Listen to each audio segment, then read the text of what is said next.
Let's talk about The Beekeeper. Medyo magiging bias ako sa review na to because besides zombie movies, this is the kind of movie that I love.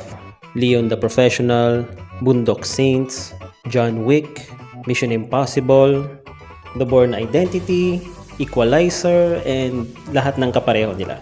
The story of The Beekeeper is a lot closer to John Wick.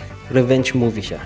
Although sa movie na ito, dalawa sila na may gusto ng revenge. One operating outside the law, yun yung beekeeper, and one operating within the law, yung FBI agent. Even though gusto ng FBI agent ng revenge, mas nangingibabaw pa rin sa kanya yung pagiging lawful niya. In the end, the beekeeper eliminated his primary target, pero pinatakas pa rin siya ng FBI agent.